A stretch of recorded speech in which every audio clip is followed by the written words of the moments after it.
Hello students and my dear friends, I am Dr. Shalini Shukla and today is 4th of May 2020 Monday. So let's start with Business Standard Daily News Analysis. This analysis is suitable for these viewers and in today's discussion we are going to cover these articles.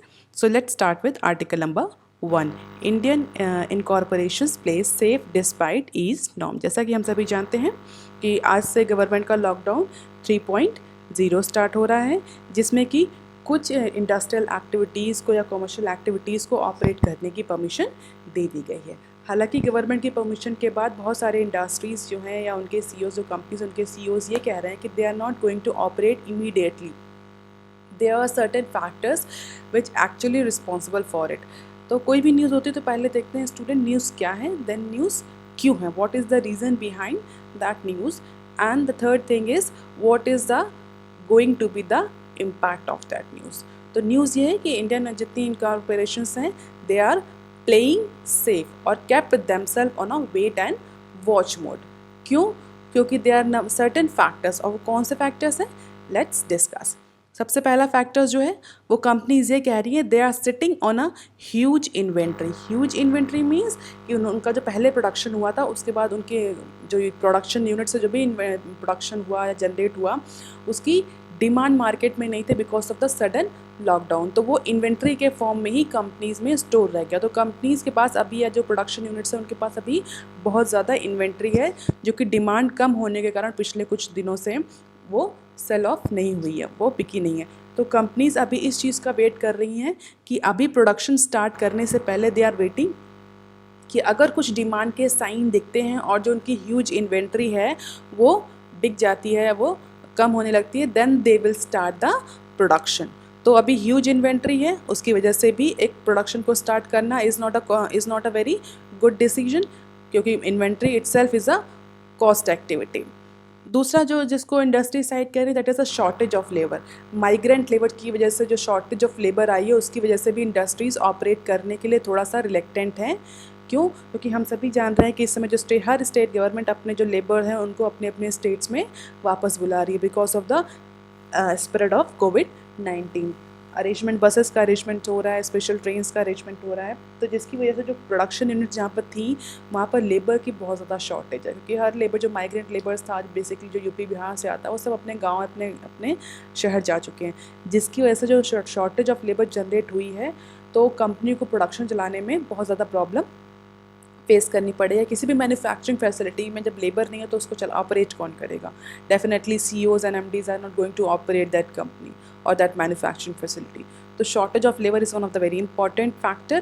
On the other hand, companies are also citing broken supply chain. उन्होंने ये कहा कि कई सारे जब containment zones हमारा जो supplier है, डिस्ट्रीब्यूटर्स है, रिटेलर्स है, बहुत सारे वो हो सकता है रेड जोन में हो या कंटेनमेंट जोन में हो, तो उसकी वजह से हमारी जो सप्लाई चेन की प्रोसेस है वो पूरी ब्रेक कर गई है। And if the supply chain process is broken then the supply of the goods and services will be very difficult कि भाई जो हमने प्रोडक्ट सप्लाई किया, जो बनाया है, जो प्रोडक्ट मैन्युफैक्चरिंग किया वो अल्टीमेट कस्टमर तक पहुंचेगा भी कि नहीं पहुंचेगा, क्योंकि बहुत सारे जो जोन्स हैं वो कंटेनमेंट जोन्स या रेड जोन में आए हैं। ऑपरेशन की जो एग्जेम्पशन मिला हुआ है वो सिर्फ ऑरेंज और ग्रीन जोन्स में मिला है, बट इसका मतलब ये नहीं कि हमारे कस्टमर या हमारे होल सेलर्स या हमारे डिस्ट्रीब्यूटर्स ये सब हमारे सिर्फ ग्रीन जोन में ही थे, रेड जोन में नहीं थे। तो उसकी वजह से भी कंपनीज ये बोल रही हैं कि सप्लाई चेन में भी प्रॉब्लम आई हो सकता है। हमारे रॉ मटेरियल सप्लायर्स हों they are operating in a red zone, तो वो सारे क्लोज हैं, तो रॉ मटेरियल सप्लाई में भी प्रॉब्लम आएगी, फिनिश्ड गुड को अल्टीमेट कंज्यूमर तक पहुंचाने में भी प्रॉब्लम आएगी, तो it may be a costly affair. तो इन सारे रीजंस की वजह से भी कंपनीज जो हैं वो अभी वेट एंड वॉच की मोड पे हैं। हालांकि कुछ कंपनीज़ ने ऐसा कहा है कि they are going to operate, कुछ इंडस्ट्रीज़ जो हैं वो कह रही हैं they are going to operate because they are not in the conditions to bear the risk और they are not in the conditions to bear the बोलते हैं लॉकडाउन प्लांट लॉकडाउन सिचुएशन, क्योंकि फिक्स्ड असेट्स भी एक cost bear करते हैं, जिसमें कि जो garment exports hubs like Tirupur हैं, जिसका मैंने पहले डिस्कशन किया था कि तिरुपुर के बहुत सारे जो स्मॉल एक्सपोर्टर्स हैं टेक्सटाइल के, उन्होंने गवर्नमेंट से कहा था या रिक्वेस्ट करा था कि हमें एटलीस्ट 10% लेबर कैपेसिटी से ऑपरेट करने दीजिए ताकि हम जो अपने सैम्पल्स हैं इंटरनेशनल मार्केट में सेल कर सकें और फ्यूचर के लिए हमें ऑर्डर मिल जाए।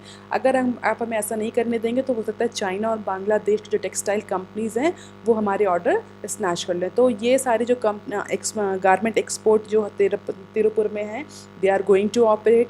Cab aggregators are also planning to operate into different districts on the basis of zone कि भाई किस जोन में उनको ऑपरेट करना है, और they all are ready to follow the security और safety norms. While most auto companies are undecided about starting productions immediately, लेकिन बहुत सारी जो ऐसी ऑटोमोबाइल कंपनीज हैं वो अभी भी श्योर नहीं है कि क्या वो प्रोडक्शन स्टार्ट करें क्या ना करें, क्योंकि बहुत सारे चाहे वो टोटा हो चाहे वो हुंडई हो, सब ये कह रही है। इवन अगर वो अपनी जो प्रीवियस जो उनकी बुकिंग्स थी अगर उनको भी पूरा करने के लिए, डिलीवर करने के लिए प्रोडक्शन स्टार्ट करती हैं तो भी उन्हें इस बात की श्योरिटी नहीं कि जो कस्टमर पहले बुकिंग करके गए हैं व्हीकल्स की वो एक्चुअली में डिलीवरी लेंगे भी कि नहीं लेंगे।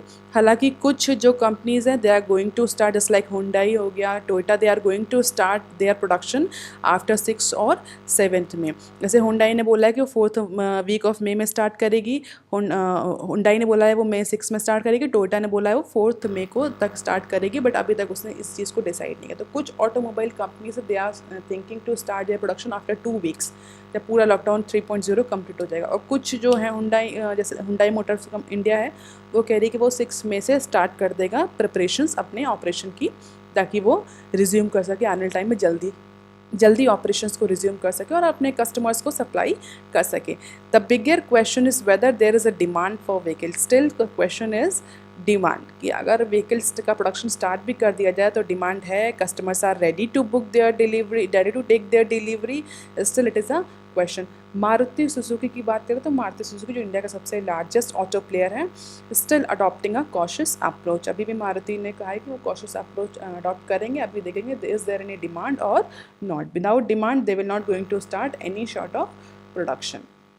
Though the company had earlier been permitted to run its Manesar plant, company को परमिशन मिल गई है अपने मानेसर प्लांट को रन करने की, बट क्योंकि कंपनी अभी श्योर नहीं है डिमांड्स को लेकर के, तो हो सकता है कंपनी आगे जाने वाले टाइम में अभी आपको मारुति सुजुकी का प्रोडक्शन देखने को ना मिले। ऐसा कि उनके चेयरमैन ने कहा है कि वेंडर्स नहीं हैं, जो वेंडर्स हमारे कंटेनमेंट जोन्स में हैं, हमारे पास लेबर्स की शॉर्टेज है, transportation facilities, logistic facilities available नहीं हैं, तो they are not sure that they are going to open on Monday. So let's see into some highlights.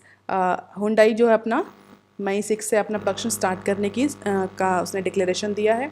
Uber India अब कुछ सिटीज़ में अपने करीब 32 सिटी 32 सिटीज़ में अपने सर्विसेज को रिज्यूम कर रही है। बजाज ऑटो ने भी अभी तक चक्कन प्लांट जिसको ऑपरेट करने की परमिशन मिल गई उसको ओपन करने के लिए अभी कोई डिसीजन नहीं लिया है। Volkswagen is still considering the reopening into 2 और 3 वीक्स, अभी इमीडिएट 4th ऑफ मई से। आप देख सकते हैं many of the companies are not going to start from 4th of May. Bottling plants तो उन्होंने बोला कि जब हमारी डिमांड ही नहीं है तो we are not going to one produce at all. Tata steel faces demand constraint same as the Tata steel. LG, Samsung, Vivo haven't received the green signal to start operations. Electronics को भी ऑपरेशन स्टार्ट करने की permission नहीं मिली है बहुत जगह पर। Textile units जो है वो रेड जोन में है, लेकिन फिर भी वो ऑपरेट करने के लिए तैयार है। तो इस तरह के कुछ मिक्स आपको डिसीजन या मिक्स अप्रोच देखने को मिलेंगे इंडस्ट्री में। अब देख लेते हैं article number 2 given on page number 1। IT clients fear data leaks questions WFH feasibility. जैसा कि हम सभी को पता है कि इसमें बहुत सारी IT कंपनीज़ हों, चाहे वो एजुकेशन इंडस्ट्री, बहुत सारी कंपनीज़ जो हैं वो वर्क फ्रॉम होम को प्रेफर कर रही हैं। इवन टाटा ने तो ये भी तक कह दिया है कि 2025 तक उसके 75% जो एम्प्लॉयज़ होंगे they will work from home. तो उसी को लेकर के ये न्यूज़ है। न्यूज़ क्या है? न्यूज़ ये है कि बहुत सारे जो IT क्लाइंट्स हैं they are actually fearing up to work from home. वो वर्क फ्रॉम होम के प्रोजेक्ट्स या वर्क फ्रॉम होम से थोड़ा सा उनको फियर जनरेट हो रहा है। क्यों?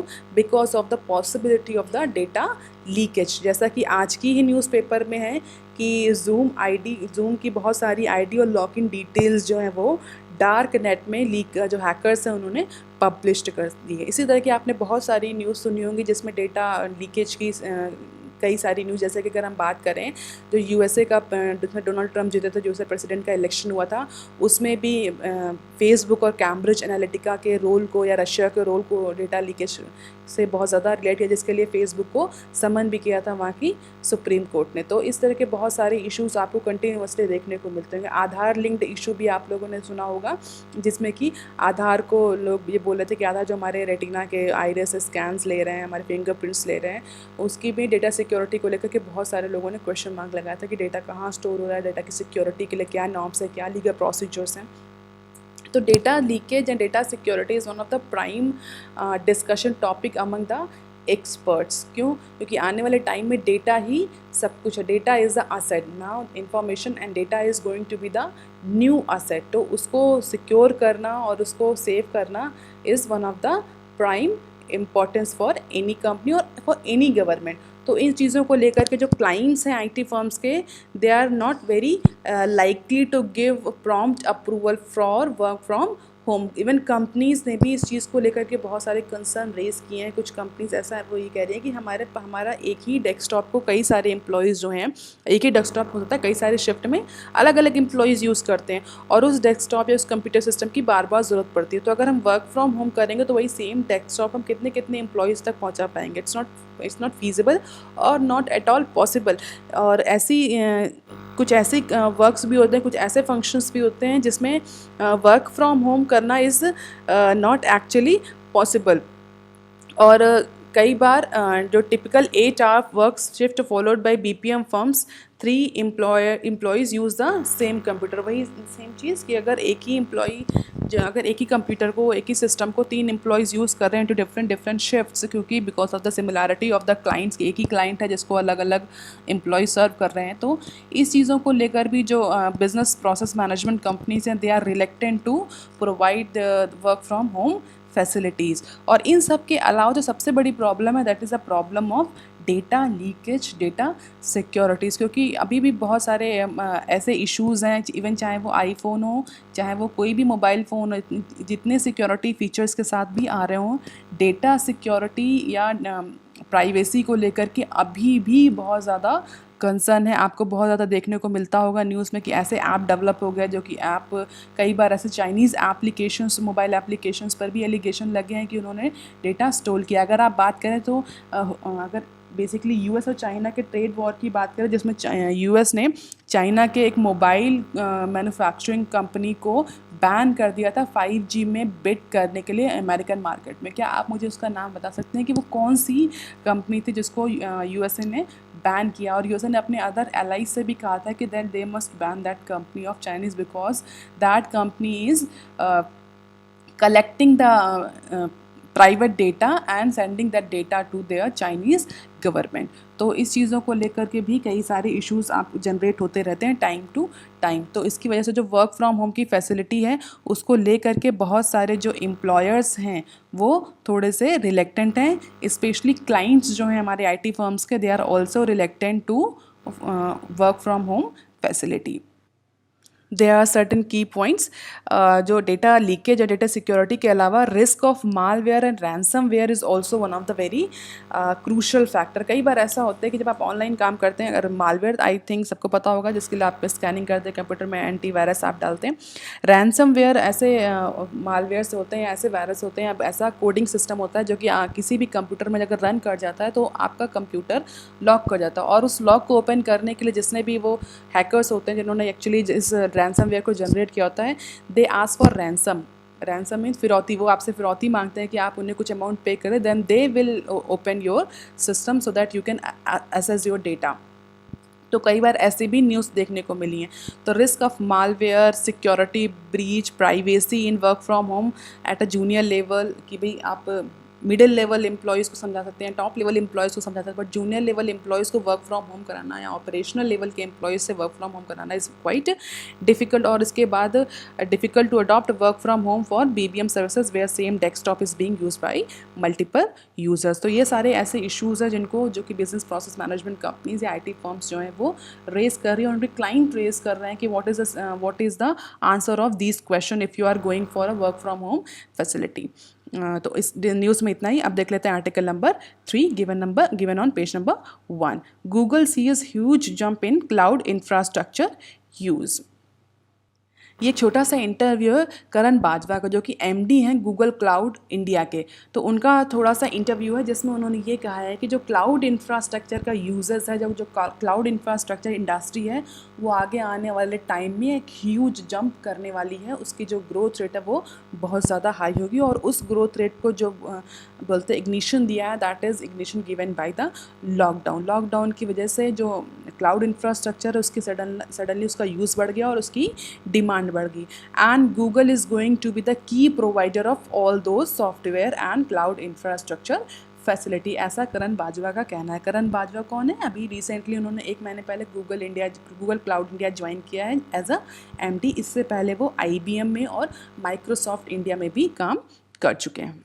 और क्या कहा है उन्होंने अपने इंटरव्यू में? उन्होंने इंटरव्यू में कहा है कि he has already seeing the unprecedented growth triggered by covid pandemic की वजह से जो ग्रोथ एक ट्रिगर हुई क्लाउड इंफ्रास्ट्रक्चर में। क्यों? क्योंकि बहुत सारे जो एजुकेशन इंडस्ट्रीज़ हैं, they are using the video conferencing and cloud meeting for conducting their classes, streaming televisions, online gamings, all these are actually generating the demands for cloud infrastructure। और जिसमें Google जो है वो टॉप की company है, तो Google is witnessing a huge search for its cloud computing product and services because of the powered video conferencing, online gaming and streaming teleconferencing। तो आने वाले टाइम में Google is ready to adopt the technology as well as it is pushing the technology to the end user so that they can also adopt the new technology and can make themselves update towards the upcoming technology। Cloud में Google cloud infrastructure पे Google का focus जो था बहुत पहले से ही है। अगर आप देखें गूगल की हिस्ट्री, तो कंप्यूटर से लेकर के फिर artificial intelligence and cloud computing तक गूगल का पूरा विजन चेंज होता रहा है। तो आगे आने वाला टाइम जो है वो गूगल ने भी बोल दिया था क्लाउड कंप्यूटिंग और आर्टिफिशियल इंटेलिजेंस को लेकर के ही होगा। But Google is continuously saying apart from these technology Google is also concern about the privacy of their end users, जो कि सबसे बड़ा इशू है आने वाले टाइम में। जैसा कि जिस तरह से टेक्नोलॉजी आर्टिफिशियल इंटेलिजेंस और क्लाउड कंप्यूटिंग आ रहा है, आने वाले टाइम में प्राइवेसी नाम की शायद ही कोई चीज़ रह जाए। बट चूँकि हमारी सुप्रीम कोर्ट ऑफ इंडिया हो या other supreme court, other countries की सुप्रीम कोर्ट, से they are continuously saying that privacy is the fundamental right. तो इस चीज़ में कैसे कंपनीज बैलेंस स्ट्राइक करेंगी, that is still yet to see. हालांकि जो करण बाजवा हैं उन्होंने कंपनी इस इंडस्ट्री के लिए, क्लाउड इंडस्ट्री के लिए, cloud computing, cloud infrastructure company के लिए, इंडस्ट्री के लिए बहुत सारी ग्रोथ को या बहुत अच्छी ग्रोथ को प्रेडिक्ट किया है। एज़ पर करण बाजवा ये जो इंडस्ट्री है ये 34% की growth year to year basis पर रजिस्टर करेगी। $31 बिलियन का क्लाउड इंफ्रास्ट्रक्चर सर्विसेज हैं जिस पे गूगल स्पेंड करने जा रही है। 100 मिलियन प्लस जो उनके पार्टिसिपेंट्स हैं वो ऐड होते रहते हैं। 30 times growth in the Meet speak daily users licence since January से लेकर के अभी तक उनके 30 टाइम्स जो है वो यूज़र बढ़ चुके हैं। Growth in cloud services driven by the organisations moving to remote work due to कोविड-19। वर्क फ्रॉम होम की वजह से जो कि क्लाउड इंफ्रास्ट्रक्चर उसकी डिमांड बहुत बढ़ी है। Surge in demand for online collaboration tools, e commerce, consumer cloud services also Drew sharp increase in the cloud infra consumption, जिसका हमने अभी एक बहुत अपना रिसेंट एग्जाम्पल देखा है the collaboration between Facebook and Jio card. तो as per the Karan Bajwa the cloud infrastructure industry is one of the promising industry that is going to see approximately 34% growth year to year basis. अब देख लेते हैं article number 4 given on page number 5। Differ Shakti coal auctions says power unit. जितने भी power thermal private producers हैं, private thermal power producers, उन्होंने ये कहा है कि जो शक्ति के अंडर जो कोल ऑक्शंस कर रही थी गवर्नमेंट, 3rd राउंड का कोल ऑक्शन होना था नेक्स्ट वीक में, तो सारे जितने भी प्राइवेट प्रोड्यूसर्स हैं उन्होंने गवर्नमेंट को ये कहा है कि because of the liquidity crunch they are not going to bid on this auction. और क्योंकि लिक्विडिटी क्रंच है तो वो गवर्नमेंट से ये भी रिक्वेस्ट कर रहे हैं कि गवर्नमेंट जो है वो अपना ऑक्शन पोस्टपोन कर दे या कैंसिल कर दे, क्योंकि अभी जितनी भी पावर प्रोड्यूसिंग कंपनीज़ हैं उनके पास कैश या लिक्विड अमाउंट नहीं है जिससे कि वो बिड कर सके। और इसी लाइन में उन कंपनीज़ ने गवर्नमेंट से भी कहा है कि government should return their bid security amount and the processing fees जो कि उन्होंने पे करी थी अंडर शक्ति स्कीम। अब देख लेते हैं, पहले इस न्यूज़ को अच्छे से समझने के लिए पहले हमें ये जानना ज़रूरी है कि शक्ति क्या है, शक्ति स्कीम क्या था। Shakti is a abbreviated form of scheme for harnessing schemes for harnessing and allocating कोयला ट्रांसपेरेंसी इन इंडिया।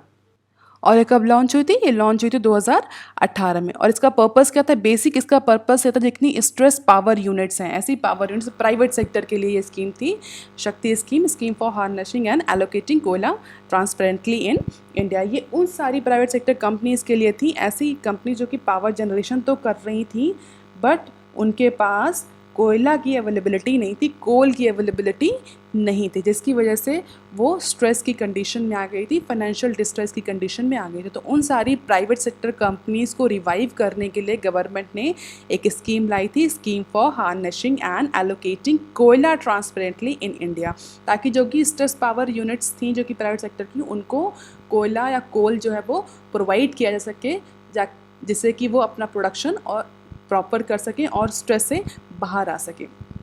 बेसिकली जितनी कोल जो पावर मेकिंग यूनिट्स थी उनके लिए ये स्कीम आई थी, 2018 में आई थी और उनको रिवाइव करने के लिए आई थी। तो इसी स्कीम के तहत 2 राउंड का जो कोल ऑक्शन था वो हो चुका था, जिसमें बहुत सारी प्राइवेट फर्म्स ने पार्टिसिपेट किया था और उनको कोल माइंस इशू हो गई थी, जिससे कि वो प्रॉपरली ऑपरेट कर पाएँ, कोल की अवेलेबिलिटी बनी रहे। लेकिन जो 3rd राउंड का ऑक्शन होना था उसमें गवर्नमेंट ने, आप चूँकि लॉकडाउन आ गया, लॉकडाउन की वजह से क्या हुआ है, पावर जो जनरेशंस कंपनी है या जो पावर डिस्ट्रीब्यूशन कंपनीज है, दोनों तरह की, दोनों ही कंपनीज जो हैं वो इस समय लिक्विडिटी क्रंच फेस कर रही हैं और फाइनेंशियल डिस्ट्रेस फेस कर रही हैं। क्यों? क्योंकि इंडस्ट्रियल और कमर्शियल एक्टिविटीज़ अभी से बंद थी, पावर डिमांड थी जो 25 से लेकर के 30% तक डाउन हो गई थी। जब वो डाउन हो गई थी तो उनका रिवेन्यू भी डाउन हुआ, तो उनको जो अपने खर्चे थे वो तो उनके एक्सपेंडिचर तो चल ही रहा था, जिसकी वजह से उनके पास कैश की या लिक्विडिटी क्रंच नहीं, या कैश या लिक्विडिटी की अवेलेबिलिटी नहीं है, जिसकी वजह से वो गवर्नमेंट से रिक्वेस्ट कर रही है कि under Shakti coal allocation government should suspend the 3rd round of coal auction and return their bid security and fees that they have paid. In the earlier 2 rounds held over past 2 years, around 9,389 megawatts of power capacity bid for coal under Shakti scheme has been done. इतने amount का जो allocation था power capacity कोल का वो हुआ था under 2 round जो उससे पहले हो चुके थे। During the last round in February, private players had alleged that Coal India was offering less than the required amount of coal. हालांकि इसमें कुछ कंट्रोवर्सीज भी जनरेट हुई थी, वो 2nd राउंड में हुई थी, जिसमें उन्होंने जो प्राइवेट प्लेयर्स जो पार्टिसिपेट कर रहे थे उन्होंने ये कहा था कि कोल इंडिया उन्हें वो अमाउंट कोल का नहीं दे रहा जो कि देना चाहिए, जिससे कि वो ऑपरेट कर सके। The unit have now complaint that timing of auction is place it is inexplicable as to why the auction is being conducted so hastily, especially when the unprecedented situations due to COVID-19 pandemic has created stress for power producer। जो private companies हैं they are still questioning to the government कि government इतना hurry में क्यों है, जबकि government जानती है कि 25 to 30% पावर जो डिमांड है उसमें डिक्लाइन हुआ है पेंडेमिक की वजह से। जितनी भी पावर जनरेशन कंपनीज़ हैं, पावर डिस्ट्रीब्यूशन कंपनीज़ हैं, दे आर अंडर स्ट्रेस। इसके बावजूद भी जो गवर्नमेंट है वो क्यों ऑक्शन करना चाह रही है? The revenue inflows from power distribution companies have dried up entirely. अब क्या पावर जनरेशन कंपनीज अगर पावर जनरेट भी करेंगी तो डिस्कॉम जो कंपनीज हैं उनके लिए डिस्ट्रीब्यूशन की डिमांड नहीं है, वो कहाँ से पे करेंगी पावर जनरेशन कंपनीज़ को? उनके भी सारे जो लिक्विडिटी था वो पूरा ड्राई अप हो गया। तो जब discom company power generation companies को पे नहीं कर पाएंगे तो पावर जनरेशन कंपनीज़ जो है वो कोल ऑक्शन के लिए कहाँ से पे करेंगी, या गवर्नमेंट को जो कोल जो निकाले या प्रोड्यूस जो अपनी प्रोडक्शन कर रही है पावर का उसके लिए पेमेंट उनका कहाँ से आएगा? तो जो एनर्जी सेक्टर है वो भी आने वाले टाइम में बहुत ज़्यादा फाइनेंशियल डिस्ट्रेस को फेस करने वाला है, और इसके लिए गवर्नमेंट से कंटिन्यूसली डिमांड करी जा रही है कुछ ऐसे डिसीजंस लिए जाएं जिसकी वजह से एनर्जी सेक्टर जो है वो हमारा वो रिवाइव कर सके। Since India announced the lockdown on March 22, power demand has fallen as much 30%। और इसकी वजह से जो कोल इंडिया जो हमारी डिमांड फॉल करी है, इसकी वजह से बहुत सारे जो प्राइवेट सेक्टर्स हैं उन्होंने अपना प्रोडक्शन बंद कर दिया है या कम कर दिया है। इवन जो स्टेट गवर्नमेंट्स हैं जो कि अलग अलग प्राइवेट सेक्टर से बिजली इलेक्ट्रिसिटी लेती थी, उन्होंने भी ऐसे ऑप्शंस को या ऐसे प्रोड्यूसर से बिजली लेना बंद कर दिया है जो कि कॉस्टली है। अब दे आर ऑल्सो सीकिंग, जो स्टेट गवर्नमेंट है उनके पास भी रिवेन्यू नहीं है, तो वो भी अब ऐसे मेथड या ऐसे ऑप्शन सीख कर रही हैं अपनी इलेक्ट्रिसिटी के लिए जो कि उनको सस्ता पड़े, जिसकी वजह से डिस्कॉम और पावर सेक्टर पे जो पावर प्रोड्यूसिंग कंपनीज हैं उन पे अलग तरह का लोड आ रहा है। और कोल इंडिया के पास भी अब सरप्लस जनरेट होता जा रहा है, क्योंकि कोल का यूज़ हो नहीं रहा पावर जनरेशन के लिए, तो जो 30 डेज से भी ज़्यादा का कोल इंडिया के पास सरप्लस पड़ा है, that is again causing the inventory cost. तो इसकी वजह से बहुत ज़्यादा लॉस हो रहा है। State own discom have pass dues totalling to the record high of 19,000 crore to gencos. 90,000 crore का जो जनरेशन कंपनीज हैं उन पर ड्यू है डिस्कॉम्स का। डिस्कॉम्स को पे करना है पावर जनरेशन कंपनीज को अभी इतना। तो एक और सेक्टर गवर्नमेंट के लिए तैयार हो रहा है जिसे गवर्नमेंट को बहुत रिवाइव करना पड़ेगा आगे आने वाले टाइम में। अगर देखते हैं, अगर ये जो लॉकडाउन 3.0 चला, अगर इससे कुछ कमर्शियल एक्टिविटीज़ प्रमोट हो रही हैं तो शायद एनर्जी सेक्टर को कुछ सहारा मिले। दीज आर द हाईलाइट्स जो कि मैंने ऑलरेडी डिस्कस कर लिए। अब देख लेते हैं article number 5। Article number 5, private firms to drive road push. National Highway Authority of India ने ये कहा है कि in upcoming times, in current future, they are going to rely on the private sector. Private sector पे क्यों rely करने वाले? For constructing more than half of the projects during current financial year. क्यों? क्योंकि नेशनल हाईवे अथॉरिटी भी इस समय जो है वो लिक्विडिटी क्राइसिस की कंडीशन में है, जिसकी वजह से वो प्राइवेट सेक्टर को ज़्यादा इन्वॉल्व करेगी कंस्ट्रक्शन ऑफ रोड्स में, जिससे कि एक तो प्राइवेट सेक्टर का पार्टिसिपेशन बढ़ेगा इंफ्रास्ट्रक्चर डेवलपमेंट में। दूसरा, जो लिक्विडिटी क्रंच, जो कैश क्रंच या फाइनेंस की जो डिस्ट्रेस की कंडीशन है, तो प्राइवेट सेक्टर का जब पैसा आएगा तो वो कंडीशन भी थोड़ा सा सुधरेगी, क्योंकि प्राइवेट जब फर्म्स इसमें इन्वॉल्व होंगे they will also bring their liquidity with them. This would substantially be different from the last year when 60% was done on engineering, procurement and constructions और government funded mode in 2019 and 20।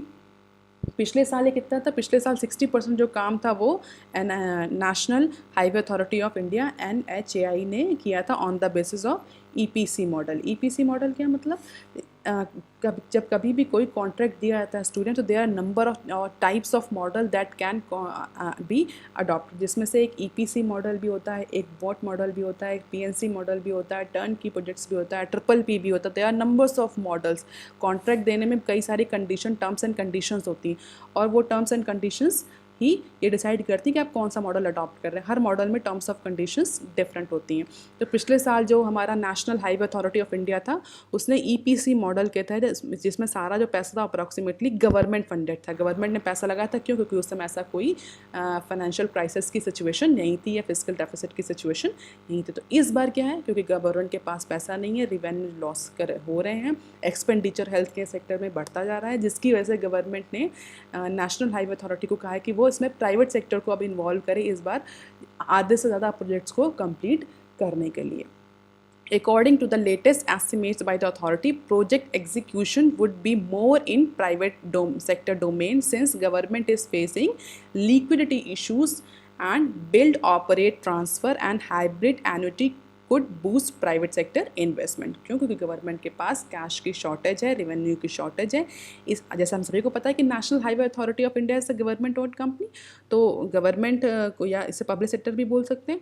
तो अभी government के पास इस समय cash नहीं है, जैसे कि जो हाफ डन प्रोजेक्ट्स हैं रोड कंस्ट्रक्शन के, उनको पूरा किया जा सके। तो जिसके लिए गवर्नमेंट जो NHAI है वो प्राइवेट सेक्टर को इन्वाइट कर रही है on the basis of different contract model, जिसमें BOT मॉडल जो है वो बहुत ज़्यादा यूज होता है, बिल्ड, ऑपरेट एंड ट्रांसफ़र। इसमें क्या होता है, इसमें जो प्राइवेट सेक्टर है वो बिल्ड करते हैं, थोड़े टाइम के लिए ऑपरेट करते हैं, और थोड़े टाइम बाद वो रोड जो है वो गवर्नमेंट को हैंड ओवर कर देते हैं। जैसा कि आपने देखा होगा किसी रोड में आप जाते होंगे पहले, तो आपको टोल पड़ता होगा, और थोड़े टाइम बाद जब आप कुछ सालों बाद वहाँ जाएँ तो वो टोल बंद हो जाता है। क्यों? क्योंकि वो रोड जो होती है वो गवर्नमेंट को दे दी गई होती है और वो फ्री हो जाती है, फिर उस पर टोल लगना बंद होता है। क्यों? क्योंकि प्राइवेट सेक्टर ने अपना सारा जो प्रॉफिट जो उसमें लगाया होता है वो अपने 20 साल 50 साल जितने साल का भी कॉन्ट्रैक्ट होता है उतने साल में उसने वो बाई इम्पोजिंग द टोल उसने निकाल लिया होता है। तो उसकी वजह से ये बॉट मॉडल जो है मैक्सिमम यूज़ होता है रोड कंस्ट्रक्शन के केस में। तो जिसकी वजह से एनएचआई ने कहा है कि they will involve the public private companies to build more than half project, क्योंकि उसके पास अभी इतना लिक्विडिटी या इतना कैश अवेलेबिलिटी नहीं है। The NHAI has set a target of building 4,500 kilometers highways in 2021, of which 40% would be executed on hybrid annuity and around 5 to 10% on BOT model, जिसमें से 50% जो किस मॉडल पे चलेगा, हाइब्रिड एनुटी मॉडल पे, और 10% जो अप्रॉक्सीमेटली वो BOT मॉडल पर होगा by private participation. The remaining road projects will be executed by authority through EPC, और इसके अलावा जो बचे हुए प्रोजेक्ट्स हैं वो NHAI खुद ही EPC के बेसिस पर अपना बनाएगी, जिसका पेमेंट डायरेक्टली गवर्नमेंट कॉन्ट्रैक्टर्स को करेगी। तो अगर हम इसको ब्रेक डाउन करें, 40% हाइब्रिड एनुटी एंड 10% BOT, तो ये पूरा हमारा हो गया 50%। तो 50% से ज़्यादा private sectors are going to be involve in road constructions, और remaining will be taken care by NHAI through EPC on which government will pay directly. क्यों? क्योंकि फ्यूचर में हो सकता है कि डिमांड रिवाइव करे, जो पैंडेमिक है उसकी सिचुएशन थोड़ा सा कंट्रोल हो और गवर्नमेंट का रेवेन्यू इंक्रीज करे because of the opening of the economic activities. तो ऐसा NHAI का कहना है। इसमें एक और न्यूज़ है, इसमें NHAI ने जो अब जिन प्राइवेट सेक्टर्स को NHAI ये कॉन्ट्रैक्ट देने जा रही है, उसमें एक नई गाइडलाइन उसमें इशू करने जा रही, ताकि जो कि प्राइवेट पार्टिसिपेंट्स हैं उनको ऐसा ना लगे कि उनको वो एक बार एंटर कर गए कॉन्ट्रैक्ट में तो दे कैन नॉट एग्जिट। ठीक है, तो उसके लिए जो NHAI है उसने एक नया क्लॉज डाला है अपने एग्रीमेंट में या ड्राफ्ट गाइडलाइंस में, that is model concessionaire agreement MCA, जिसने किसको बोला है, हार्मोनियस एग्जिट। अगर किसी प्राइवेट प्लेयर को लगता है कि that particular project is not worth for investing, they can harmoniously exit from that project of BOT project से वो ईजिली एग्जिट कर सकता है। इससे क्या होगा, अगर एग्जिट नॉर्म्स आसान रहेंगे तो जो पार्टिसिपेशन है प्राइवेट सेक्टर का वो बढ़ेगा। अगर एग्जिट नॉर्म डिफ़िकल्ट रहेंगे तो प्राइवेट सेक्टर जो है पार्टिसिपेट करने से थोड़ा सा हेजिटेट करेंगे, क्योंकि उनको लगेगा कि अगर वो एक बार एंटर कर गए इस एग्रीमेंट में तो उनके लिए वापस आना बहुत डिफ़िकल्ट हो जाएगा, चाहे वो लॉस मेकिंग वेंचर ही क्यों ना हो। तो इन्हीं चीज़ों को रिमूव करने के लिए बॉट एग्रीमेंट में NHAI ने एक नया क्लॉज डाला है, MCA क्लॉज, जिसको बोलते हैं हार्मोनियस एग्जिट। अगर प्राइवेट सेक्टर्स को लगता है कि it's not profitable venture, after 2 or 3 years they can easily exit from that agreement. These are the little statistics that you can go upon with, कितना बनाना था और कितना NHAI ने बनाया, कितना अवार्ड हुआ था और कितना एग्जीक्यूट एक्चुअली हो पाया। तो ये आप देख सकते हैं ईयर टू ईयर बेसिस पर, और डिफरेंस जो है वो बहुत ज़्यादा है। तो इसी डिफरेंस को पूरा करने के लिए NHAI ने इस बार कहा है कि वो प्राइवेट सेक्टर को इन्वॉल्व करेगी। अब देख लेते हैं कुछ news clips. Work from home to stay as firm defers opening up. जैसे कि कुछ सारी कंपनीज या कंट्री हैं, उन्होंने कह दिया कि they are not going to open up, तो अभी वर्क फ्रॉम होम ही उन्हें चलाना है। कुछ ऐसी कंपनीज़ हैं जो कि हाई रिस्क या रेड जोन में हैं, तो वो अभी ऑपरेट नहीं करना चाहती हैं। कुछ कंपनीज ऐसी हैं जो कि डिमांड को अभी नहीं देंगे, तो they are not going to open up their manufacturing facilities या देयर ऑफिसेस, तो अभी भी वर्क फ्रॉम होम को ही प्रेफर किया जा रहा है। दूसरी न्यूज़ क्या है, pay now check in later hotels offer incentive to tide over Covid. जैसा कि हम सभी को पता है, जितनी भी 6 इंडस्ट्रीज जो कि कोविड-19 के इम्पैक्ट से बहुत ज़्यादा अफेक्ट हुई हैं, उसमें होटल एंड टूरिज्म इंडस्ट्री भी एक इंडस्ट्री है जिसको रिवाइव करने के लिए जो होटल या टूरिज्म या एंटरटेनमेंट वाली इंडस्ट्री है, वो कुछ नए आइडियाज़ के साथ आ रही हैं। उसमें एक आइडिया यह है कि जो होटल कंपनीज़ हैं उन्होंने कहा कि pay now on check in later. वो ये अज्यूम कर रही हैं कि मई या जून में हो सकता है, आने वाले टाइम में कुछ 15-20 दिनों के बाद या 2 हफ्ते के बाद, अगर दोबारा से इंडस्ट्री ओपन होती है, लॉकडाउन ख़त्म होता है पूरी तरीके से, तो आप आकर के चेक इन कर सकते हैं, जिसके लिए आप अभी से एडवांस बुकिंग कर सकते हैं। तो पे नाउ चेक इन लेटर क्यों, क्योंकि इस समय सारी कंपनी फाइनेंशियल डिस्ट्रेस में है होटल की, तो वो अभी अपने आप को रिवाइव करने के लिए, रिवेन्यू को इंक्रीज़ करने के लिए, वो आगे की चेकिंग के लिए अभी से पेमेंट आप करके अपनी बुकिंग कर सकते हैं, ऐसा ऑफ़र प्रोवाइड कर रही हैं। तीसरी न्यूज़ क्या है, commercial real estate holds ground for new. Even during lockdown जब बहुत सारी जो इंडस्ट्रीज़ हैं वो फाइनेंशियल डिस्ट्रेस की कंडीशन फेस कर रही हैं, इकोनॉमिक मेल्टडाउन की कंडीशन फेस कर रही हैं, कमर्शियल रियल स्टेट ने ग्रोथ रिकॉर्ड करी है, 8% की ग्रोथ रिकॉर्ड करी है कमर्शियल रियल स्टेट्स ने। इवन बहुत ऐसा भी हो रहा है बहुत जगह जहाँ पर जो रियल स्टेट ओनर्स हैं उनको रेंट भी नहीं मिल रहा है, ठीक है। इसके बावजूद भी ऐसा देखा जा रहा है कि 8% की ग्रोथ है वो प्रोजेक्ट करी जा रही है आने वाले टाइम में। क्यों? क्योंकि India is a demand oriented country, जहाँ पर डिमांड, कई सारे एक्सपर्ट ये कह रहे हैं कि लॉकडाउन सिर्फ एक ब्लिप है जिसे जिस दिन इकोनॉमी ओपन होगी वी शेप डिमांड, वो जब वी शेप ग्रोथ होगी वो इंडिया विटनेस करेगा, वी शेप ग्रोथ को इंडिया विटनेस करेगा और इमीडिएटली जो डिमांड है वो बूस्टअप करेगी और इकोनॉमी भी तुरंत ही बूस्टअप करेगी, रिकवरी इमीडिएटली होगी।